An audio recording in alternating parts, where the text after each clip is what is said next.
배신의 대가 손해배상 소송까지 번진 충격 실화. 피고는 원고에게 손해배상금 5억 원을 지급하라. 법정에서 울려 퍼진 이 선고를 들었을 때 저는 정말 믿을 수 없었어요. 5억 원? 단순한 불륜이 어떻게 이런 거액의 손해배상까지 이어진 걸까요? 하지만 진짜 충격적인 건 따로 있었어요. 제 남편 태호가 저질러온 일들이 단순한 바람이 아니었다는 사실. 그 진실을 알았을 때 저는 정말 기절할 뻔했습니다. 평범하게 시작된 부부 생활. 12년 전 태호와 결혼했을 때 저는 정말 행복한 신부였어요. 태호는 대기업 부장으로 일하는 능력 있는 남자였고 저는 중학교 국어교사였습니다. 지영아, 우리 정말 행복하게 살자. 물론이지, 여보. 나도 그래. 신혼집에서 나눈 첫 대화가 지금도 생생해요. 그때는 정말 순진했죠. 사람이 이렇게까지 변할 수 있을 거라고는 상상도 못했어요. 결혼 초기 5년은 정말 달콤했어요. 매일 아침 태호가 출근할 때마다 볼뺨에 뽀뽀하고 퇴근하면 오늘 하루 어땠어?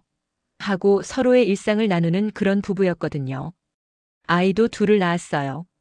첫째 민수가 9살, 둘째 하윤이가 7살이에요. 태호는 정말 좋은 아빠였어요. 주말마다 아이들과 놀아주고 늘 가족 우선이라고 말하던 사람이었죠. 아빠, 놀이공원 가자. 그래, 우리 민수 말대로 하자. 하윤이도 가고 싶지? 네. 아빠 최고. 이런 평범하지만 행복한 일상이 우리 가족의 전부였어요. 경제적으로도 안정되어 있었어요. 태호 연봉이 1억 2천만 원 정도 되고 제가 7천만 원 정도 벌어서 넉넉하게 살았거든요. 강남에 아파트도 샀고 차도 2대 있었어요. 우리 정말 복받은 것 같아. 건강하고 경제적으로도 안정되어 있고. 그러게. 이런 행복이 계속되었으면 좋겠어. 6년 전까지만 해도 정말 그랬어요. 주변에서 부러워할 정도로 화목한 가족이었죠. 하지만 태호가 부장으로 승진한 후부터 조금씩 변하기 시작했어요. 요즘 회사 일이 너무 바빠서 힘들어. 그럼 좀 쉬엄쉬엄 해. 몸이 중요하잖아. 부장이 되니까 책임이 막중해. 이해해줘. 처음에는 단순히 업무 스트레스라고 생각했어요. 승진하면서 책임감이 커진 거라고 여겼죠. 주말에도 골프를 치러 나가기 시작했어요. 여보, 또 골프야? 아이들이 아빠랑 놀고 싶어 해. 거래처 사람들과의 만남이야. 비즈니스에 필요해. 그래도 가족과 보내는 시간도 중요하잖아. 알아. 조금만 참아줘. 하지만 점점 가족보다는 회사 일, 인간관계가 우선시되기 시작했어요. 그래도 그때까지는 큰 문제라고 생각하지 않았어요. 많은 직장인 남편들이 그런 식으로 사는 거라고 여겼거든요. 배우자의 외도 정황 포착. 진짜 이상하다고 느끼기 시작한 건 2년 전부터였어요. 가장 먼저 눈에 띈 건 태호의 외모 변화였어요. 42살 중년 남자가 갑자기 20대처럼 꾸미기 시작한 거예요. 헬스장을 다니기 시작했어요. 12년 결혼 생활 동안 운동이라고는 전혀 하지 않던 사람이 말이에요. 여보, 갑자기 운동을 왜 시작했어? 중년이 되니까 건강관리가 필요하더라고. 좋네. 나도 같이 할까? 아니야, 혼자 하는 게 집중이 더 잘 돼. 6개월 만에 몸매가 확연히 달라졌어요. 배도 들어가고 어깨도 넓어져서. 솔직히 멋있어졌죠. 옷도 완전히 바뀌었어요. 예전에는 편한 옷만 입던 사람이 명품 브랜드를 사기 시작했어요. 이 정장 얼마야? 비싸 보이는데. 그냥 좀 멋있게 입고 다니고 싶어서. 회사에서 뭐라고 안 해? 요즘은 이 정도는 기본이야. 향수도 뿌리기 시작했어요. 12년 동안 향수라곤 써본 적 없던 사람이 갑자기 말이에요. 머리도 자주 자르러 다녔어요. 한 달에 2번씩 미용실을 가더라고요. 여보, 요즘 너무 자주 미용실 가는 것 같은데? 회사에서 이미지가 중요해. 부장이니까. 핸드폰 사용 패턴도 완전히 바뀌었어요. 예전에는 집에서 핸드폰을 테이블 위에 대충 던져놓고 다녔는데 어느 순간부터 항상 들고 다니기 시작했어요. 화장실 갈 때도 샤워할 때도 심지어 자리를 잠깐 비울 때도 핸드폰을 가져갔어요. 여보, 샤워할 때까지 핸드폰을 왜 가져가? 음악 들으려고. 거실에 좋은 스피커 있잖아. 그냥 습관이야. 카톡 알림음도 꺼놨더라고요. 예전에는 카톡이 오면 여보, 카톡 왔다 하면서 보여주기도 했는데 이제는 조용히 혼자만 확인했어요. 전화 받는 방식도 달라졌어요. 잠깐만. 이렇게 말하고는 다른 방으로 가서 문을 닫고 통화하기 시작했어요. 누구였어? 회사 사람이야. 무슨 일인데? 업무 관련 이야기야. 점점 모호한 대답만 하더라고요. 귀가 시간도 늦어지기 시작했어요. 오늘도 야근이야? 응, 프로젝트가 바빠서. 요즘 너무 자주 야근하는 것 같은데 몸 괜찮아? 괜찮아. 조금만 더 참아줘. 7시에 들어오던 사람이 8시, 9시, 10시. 점점 늦어지더니 자정 넘어서 들어오는 날도 생겼어요. 주말 약속도 늘어났어요. 이번 주말에 골프 약속 있어. 또, 이번 주에 벌써 2번째인데. 중요한 거래처 사람들이야. 빠질 수가 없어. 토요일에도 회사에 나가야 해. 주말에 왜? 급한 일이 생겼어. 점점 가족과 보내는 시간이 줄어들었어요. 아이들도 눈치를 채기 시작했어요. 엄마 아빠는 왜 맨날 바빠? 아빠가 회사에서 중요한 일을 하셔서 그래. 아빠가 우리보다 회사가 더 좋은 거야? 아이들의 순진한 질문이 가슴을 찔렀어요. 충격과 분노 속 감정 정리.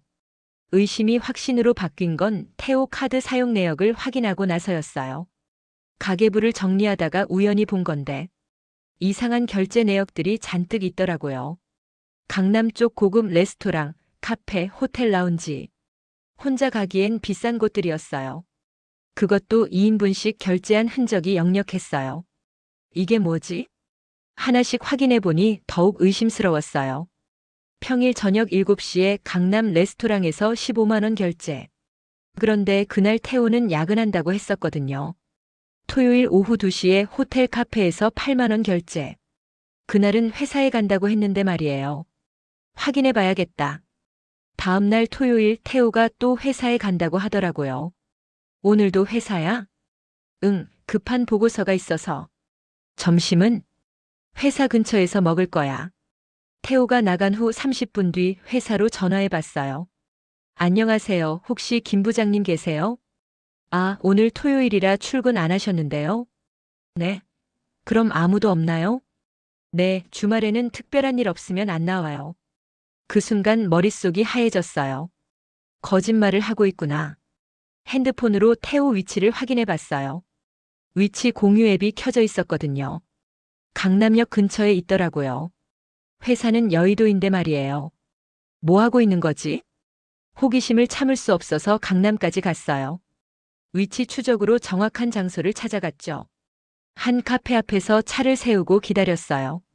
그리고 30분 후 정말 충격적인 장면을 목격했습니다. 태호가 젊고 예쁜 여자와 함께 카페에서 나오는 모습을 봤어요. 그 여자는 태호 팔에 매달리고 있었고 태호는 그녀의 어깨를 감싸고 있었어요. 저게 뭐야? 심장이 터질 것 같았어요. 12년 결혼 생활이 한순간에 무너지는 기분이었어요. 더 충격적인 건 그 다음이었어요. 두 사람이 모텔로 들어가는 걸 봤거든요. 정말 바람을 피우고 있었구나. 그 자리에서 한참을 울었어요. 지나가는 사람들이 쳐다봐도 상관없었어요. 집에 돌아와서도 멍하니 있었어요. 태호가 집에 들어올 때까지 말이에요. 다녀왔어. 일이 생각보다 오래 걸렸네. 그래. 왜 그래? 기분이 안 좋아 보이는데. 아니야, 그냥 좀 피곤해서. 태호는 아무렇지도 않게 거짓말을 하고 있었어요. 몇 시간 전에 다른 여자와 모텔에 있었으면서 말이에요. 그날 밤 잠이 오지 않았어요. 태호는 옆에서 코를 골며 자고 있는데 저는 천장을 바라보며 온갖 생각을 했어요. 언제부터였을까? 그 여자는 누구일까? 정말 사랑하는 걸까? 머릿속이 복잡했어요. 화도 났지만 동시에 너무 허무했어요. 불륜 증거 수집 과정. 그 다음 날부터 본격적인 증거 수집을 시작했어요. 일단 그 여자가 누군지 알아야겠다고 생각했어요. 며칠 후 토요일 태호가 또 나간다고 하더라고요. 오늘도 회사야? 응, 새로운 프로젝트 관련해서. 이번에는 미리 준비했어요. 태호를 미행하기로 한 거죠. 태호가 나간 후 20분 뒤에 따라 나섰어요. 위치 추적으로 태호가 어디 있는지 확인하면서 말이에요. 이번에는 다른 카페였어요. 역시 그 여자와 함께 있더라고요. 멀리서 사진을 찍었어요. 증거로 남겨놔야겠다고 생각했거든요. 그 여자를 자세히 봤어요. 20대 후반 정도로 보이는 꽤 예쁜 여자였어요. 긴 생머리에 날씬한 몸매, 화려한 옷차림. 저와는 완전히 다른 스타일이었어요. 두 사람의 모습을 보니까 더욱 화가 났어요. 정말 사랑하는 사람들처럼 다정했거든요. 손을 맞잡고 서로 음식을 먹여주고 계속 웃으면서 대화하고. 언제 마지막으로 태호가 저한테 그렇게 해줬을까요? 2시간 정도 지켜본 후 또다시 모텔로 향하는 모습까지 사진에 담았어요. 집에 돌아와서 사진들을 정리했어요. 확실한 증거였어요. 그 후로도 몇 번 더 미행했어요. 태호의 일정을 파악하게 되니까 언제 그 여자를 만나는지 알 수 있었거든요. 패턴이 있었어요. 매주 화요일 저녁과 토요일 오후에 만났어요. 한 달 동안 미행하면서 사진을 30여 장 찍었어요. 카페에서 다정하게 있는 모습, 손잡고 걷는 모습, 모텔에 들어가는 모습까지. 부인할 수 없는 증거들이었어요. 태호의 카드 사용 내역도 6개월치를 모두 정리했어요. 그 여자와 만난 날짜와 완벽하게 일치했어요. 핸드폰 통화 내역도 확인해 봤어요. 시옷이응로 저장된 번호로 매일같이 전화하고 있더라고요. 소영이인가? 수영이인가? 이름까지는 알 수 없었지만 확실한 건 지속적으로 연락하고 있다는 거였어요. 인터넷으로 불륜 증거 수집에 대해서도 공부했어요. 어떤 증거가 법적으로 유효한지, 어떻게 해야 나중에 소송에서 유리한지 말이에요. 전문가들의 조언에 따르면 사진, 카드 사용 내역, 통화 기록 등이 모두 중요한 증거라고 하더라고요. 한 달 반 동안 철저하게 증거를 모았어요. 이제 확실했어요. 태호는 분명히 바람을 피우고 있었고 그것도 꽤 오래된 관계였어요. 손해배상 청구 결심과 법적 준비. 증거를 모으면서 점점 분노가 커졌어요. 단순히 한두 번 실수한 게 아니라 계획적이고 지속적인 불륜이었거든요. 용서할 수 없어. 그렇게 결심했어요. 이혼은 물론이고 손해배상까지 받아내겠다고 말이에요. 인터넷으로 관련 정보를 찾아봤어요. 불륜으로 인한 손해배상 소송에 대해서 말이에요. 생각보다 많은 사례가 있더라고요. 그리고 승소하면 상당한 배상금을 받을 수 있다는 것도 알았어요. 변호사를 만나봐야겠다. 법률 상담소에 전화해서 예약을 잡았어요. 상담 전에 모든 증거를 정리했어요. 사진들, 카드 사용 내역, 위치 추적 기록, 통화 내역. 한 파일에 깔끔하게 정리했어요. 변호사 사무실에 갔을 때 정말 떨렸어요. 이런 일을 처음 겪어보는 거였거든요. 어떤 일로 오셨나요? 중년의 여성 변호사셨어요. 다행히 친근한 분위기였어요. 남편이 바람을 피우고 있어요. 손해배상 청구하고 싶습니다. 제가 모은 증거들을 보여드리니까 정말 놀라시더라고요. 이 정도면 완벽한 증거네요. 정말 철저하게 준비하셨어요. 승소 가능성이 어떨까요? 이 증거들이면 99% 승소할 수 있어요.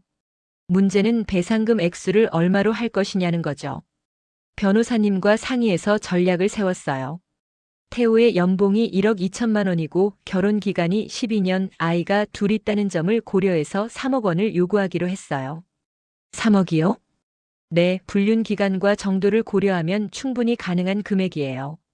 불륜 상대방에 대한 정보도 필요했어요. 그 여자에 대한 정보를 더 자세히 알아야 해요. 어떻게 알아내죠? 제가 사람을 시켜서 조사해 볼게요. 일주일 후 그 여자의 정체가 밝혀졌어요. 이소영, 29세, 태호 회사 협력업체 직원이었어요. 그래서 자연스럽게 만날 수 있었던 거죠. 회사 사람이었구나. 더 화가 났어요. 업무적으로 만나는 사람과 이런 관계를 맺다니. 소영에게도 손해배상을 청구하기로 했어요. 상대방 여자한테는 얼마나 청구할까요? 1억 원 정도가 적당할 것 같아요. 총 4억 원을 청구하는 거였어요. 정말 큰 돈이었지만 그만큼 큰 배신을 당했으니까 당연하다고 생각했어요. 변호사 상담 및 전략 수립. 본격적인 소송 준비에 들어갔어요. 김미선 변호사님과 함께 치밀한 전략을 세웠어요. 일단 태호 씨부터 압박해야 해요. 변호사님의 전략은 단계별로 진행하는 거였어요. 첫 번째 단계 태호에게 불륜 사실을 알고 있다고 통보. 두 번째 단계 합의를 시도하되 불응하면 소송 진행. 세 번째 단계 소영에게도 동시에 법적 조치. 합의가 가능할까요? 일단 시도해봐야죠. 소송보다는 합의가 서로에게 유리할 수도 있어요. 합의안을 준비했어요. 태호 위자료 2억, 양육비 월 200만 원, 재산 분할 7대3. 소영 손해배상금 5천만 원. 이 정도면 합리적인 조건이에요. 변호사님이 내용 증명을 보냈어요. 태호와 소영에게 각각 말이에요. 3일 내로 연락하라고 했어요. 정말 떨렸어요. 태호가 어떤 반응을 보일지. 둘째 날 저녁 태호가 집에 들어왔을 때 표정이 완전히 굳어 있었어요. 이게 뭐야? 손에는 내용 증명을 들고 있었어요. 뭐긴 뭐야. 당신이 한 일에 대한 대가야. 언제부터 알고 있었어? 2개월 전부터. 증거도 다 있어. 태호가 주저앉았어요. 미안해. 정말 미안해. 미안하다고 해결돼? 2년 동안 바람 피운 걸 어떻게 미안하다는 말로 해결해? 2년이 아니야. 6개월이야. 거짓말하지 마. 다 알고 있어. 그날 밤 정말 큰 싸움을 했어요. 12년 결혼 생활 중 가장 큰 싸움이었어요. 태호는 계속 변명했어요. 처음에는 정말 업무적인 만남이었어. 그래서 모텔에 갔다고. 점점 깊어진 거야. 저도 모르게. 2년 동안 모르게. 결국 태호가 모든 걸 인정했어요. 정말 죄송해. 어떻게든 용서해줘. 용서? 이제 법정에서 해결하자. 소송 절차와 증거 제출. 태호가 합의를 거부하자 본격적인 소송에 들어갔어요. 서울가정법원에 손해배상 청구 소송을 제기했어요. 소장 작성에만 일주일이 걸렸어요. 모든 증거를 법정에서 인정받을 수 있도록 정리하는 작업이었거든요. 청구 내용은 다음과 같았어요. 태호에게 손해배상금 3억 원, 소영에게 손해배상금 1억 원, 이혼 및 친권자 지정 저에게, 재산 분할 7대3, 양육비 월 200만 원. 이번엔 정말 큰 건을 낸 거네요. 법원 직원도 놀라더라고요. 증거 목록만 해도 20페이지였어요. 불륜 현장 사진 47장, 카드 사용 내역 8개월치, 핸드폰 위치 추적 기록 34건, 거짓말 증명 자료 12건, 정신과 치료 기록 우울증 진단서, 아이들 상담 기록. 특히 정신과 치료 기록이 중요했어요. 태호의 불륜으로 인한 정신적 피해를 객관적으로 입증할 수 있는 자료였거든요. 우울증 진단까지 받으셨군요. 네, 남편 불륜을 알고 나서 잠도 못 자고 밥도 못 먹어서 실제로 2개월 동안 10kg이 빠졌어요. 심리적 충격이 정말 컸거든요. 아이들도 아빠 행동이 이상하다는 걸 눈치채고 있었어요. 아동심리 상담사와 면담한 기록도 증거로 제출했어요. 엄마, 우리 가족 왜 이렇게 됐어? 민수가 한 말이 정말 가슴 아팠어요. 소장이 태호와 소영에게 송달된 후 일주일 뒤 둘 다 변호사를 선임했다는 연락이 왔어요. 예상했던 일이에요. 이제 본격적인 법정 다툼이 시작되는 거죠. 첫 번째 변론 기일은 소장 제출 한 달 후로 잡혔어요. 그 한 달이 정말 길었어요. 긴장도 되고 불안하기도 하고. 하지만 동시에 기대도 됐어요. 드디어 태호가 자신의 잘못에 대한 대가를 치르게 될 거라는 생각에 말이에요. 변호사님과 함께 변론 준비도 철저히 했어요. 상대방이 어떤 반박을 할지 예상해서 대비책을 마련해야 해요. 예상되는 태호 측 주장들. 부부관계가 이미 파탄 상태였다. 원고도 가정에 소홀했다. 손해배상 금액이 과다하다. 소영 측 예상 주장들. 태호가 이혼 예정이라고 속였다. 적극적으로 유혹하지 않았다. 경제적 능력이 부족하다. 이런 주장들에 대한 반박 자료도 준비해야겠네요. 부부관계가 파탄 상태가 아니었음을 입증하는 자료들을 모았어요. 가족 여행 사진, 결혼 기념일, 기념품, 카드 선물 내역 등등. 2022년까지도 저희는 정상적인 부부 생활을 했었거든요. 태호가 바람을 피우기 시작하면서 관계가 틀어진 거였어요. 배우자 및 불륜 상대의 반응. 첫 번째 변론 기일 일주일 전 태호가 마지막으로 합의를 제안했어요. 지영아, 제발 한 번만 용서해줘. 소송 취하하면 모든 조건 다 들어줄게. 모든 조건이라니? 위자료 1억, 재산 분할 64, 양육비 월 150만 원. 안 돼. 이미 늦었어. 그럼 1억 5천? 3억이야. 아니면 법정에서 만나자. 태호도 포기하지 않았어요. 친정 부모님께까지 연락했더라고요. 장인어른, 제가 잘못했습니다. 지영이 좀 달래주세요. 하지만 부모님도 저 편이었어요. 그런 짓을 해놓고 이제 와서 뭔 소리야? 법대로 해. 소영은 더 가관이었어요. 소영 어머니가 직접 집으로 찾아왔어요. 사모님, 제발 저희 딸 좀 살려주세요. 뭐라고요? 1억은 너무 큰 돈이에요. 저희가 어떻게 마련해요? 그럼 애초에 남의 남편한테 손대지 말았어야죠.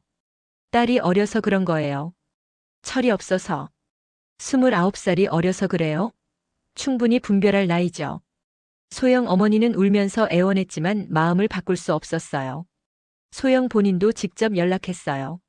언니, 정말 죄송해요. 처음에는 부장님이 이미 별거 중이라고 해서. 별거요? 우리가 언제 별거했어요?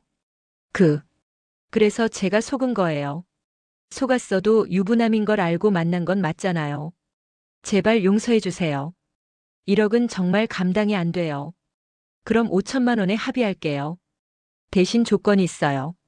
뭔 조건이요? 태호와 완전히 연락을 끊고 회사도 그만두세요. 회사를 그만둬요?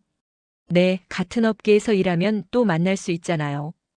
결국 소영은 이 조건을 받아들였어요. 5천만 원이라도 부담스러웠을 테니까요. 하지만 태호는 끝까지 거부했어요.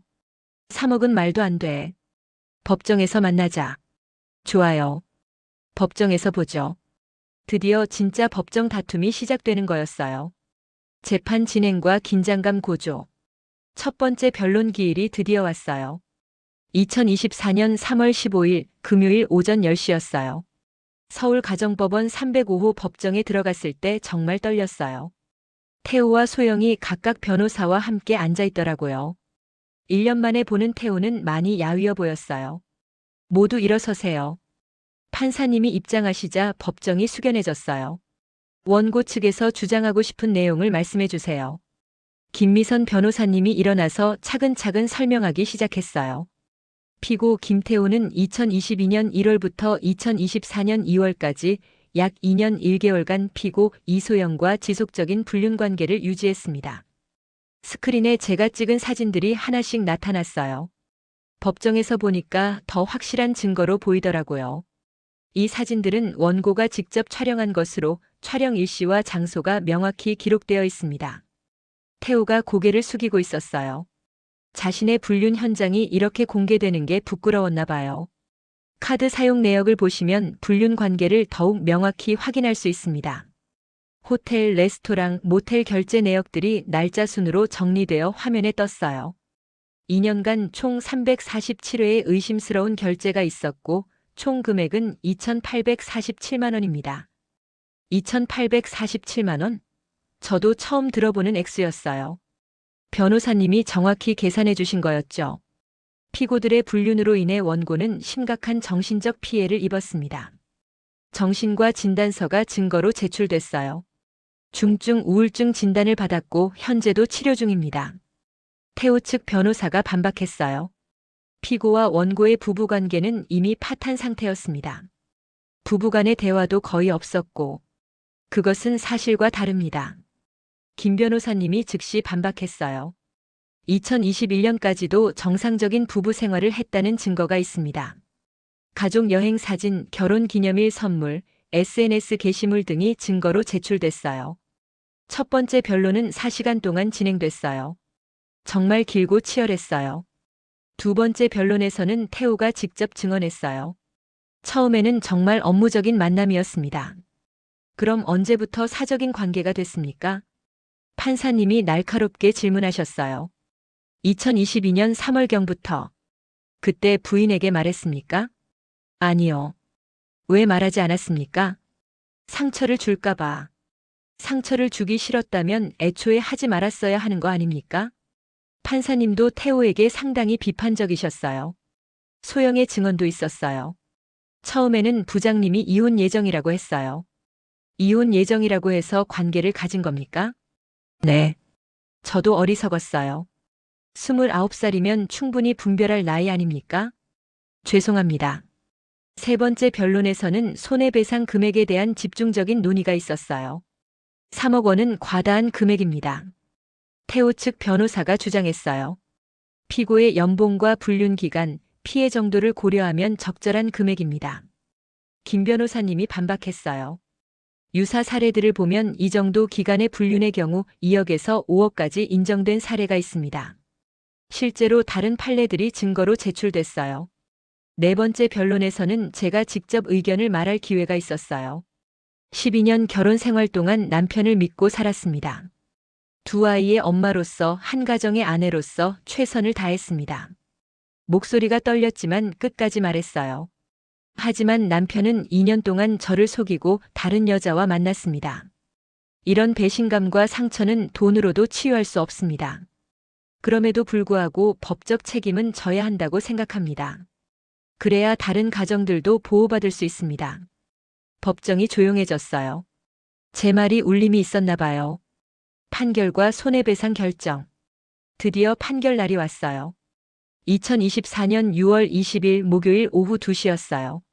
3개월간의 치열한 재판이 끝나는 순간이었어요. 법정에는 양측 변호사와 당사자들이 모두 참석했어요. 저도 정말 떨렸어요. 주문을 선고합니다.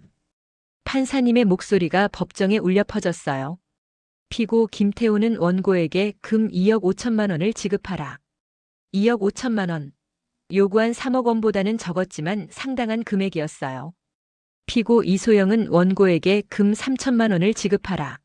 소영과는 이미 5천만 원으로 합의했었는데 법원에서는 3천만 원으로 인정된 거였어요. 그래도 합의가 더 나았네요. 판결 이유를 설명하겠습니다. 판사님이 계속 말씀하셨어요. 피고 김태호의 불륜 행위는 약 2년 1개월간 지속되었고 이는 일시적 실수가 아닌 지속적이고 계획적인 배신 행위로 판단됩니다. 특히 업무상 만난 사람과의 관계를 사적으로 발전시킨 것은 가정에 대한 책임감 결여를 보여줍니다. 원고가 입은 정신적 피해는 매우 심각하며 우울증 진단까지 받은 것으로 확인됩니다. 피고의 경제적 능력과 불륜의 정도를 종합적으로 고려할 때 2억 5천만 원의 손해배상이 적절하다고 판단됩니다. 피고 이소영의 경우 상대방이 기혼자임을 알면서도 관계를 지속한 것은 원고의 혼인관계 파탄에 기여했으나 피고 김태호에 비해 책임 정도가 낮고 경제적 능력도 제한적인 점을 고려하여 3천만 원의 손해배상을 명합니다. 총 2억 8천만 원을 받게 된 거였어요.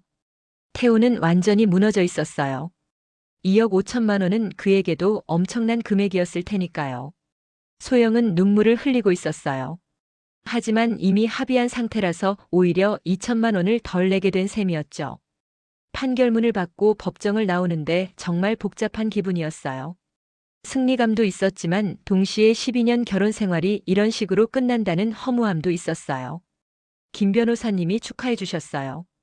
정말 좋은 결과예요. 2억 5천만 원은 상당한 금액이거든요. 네, 정말 감사해요. 하지만 마음이 복잡했어요. 돈을 받는다고 해서 상처가 다 아무는 건 아니니까요. 법정을 나오면서 태호와 마주쳤어요. 지영아, 이제 남남이에요. 판결금만 입금해 주세요. 정말 미안해. 미안하다는 말 이제 그만해요. 그렇게 12년 결혼 생활이 완전히 끝났어요. 태호는 한 달 안에 2억 5천만 원을 지급했어요. 부모님에게 돈을 빌려서 마련했다고 하더라고요. 소영도 이미 5천만 원을 지급한 상태였어요. 총 3억 원을 받게 된 거였어요. 정말 큰 돈이었지만 그 돈으로는 제 상처를 완전히 치유할 수는 없었어요. 하지만 적어도 새로운 시작을 위한 발판은 마련된 셈이었어요. 아이들과 함께 새로운 집으로 이사했고 새로운 학교로 전근도 갔어요. 모든 걸 새롭게 시작하는 거였어요. 이 모든 과정을 겪으면서 정말 많은 걸 배웠어요. 배신당했을 때는 확실한 증거를 모아야 한다는 것, 법적 대응을 주저하지 말아야 한다는 것, 그리고 무엇보다 자신을 보호하는 게 가장 중요하다는 것을 말이에요. 지금은 아이들과 함께 평범하지만 행복한 일상을 살고 있어요. 물론 쉽지 않지만 그래도 거짓 없는 삶을 살고 있다는 게 가장 큰 위안이에요. 태호는 지금 어떻게 살고 있는지 모르겠어요. 더 이상 궁금하지도 않고요. 중요한 건 제가 당당하게 제 권리를 찾았다는 거예요. 그리고 그것이 다른 피해자들에게도 작은 희망이 되었으면 좋겠어요. 배신의 대가는 반드시 치러야 합니다. 그래야 더 이상의 피해자가 생기지 않을 테니까요.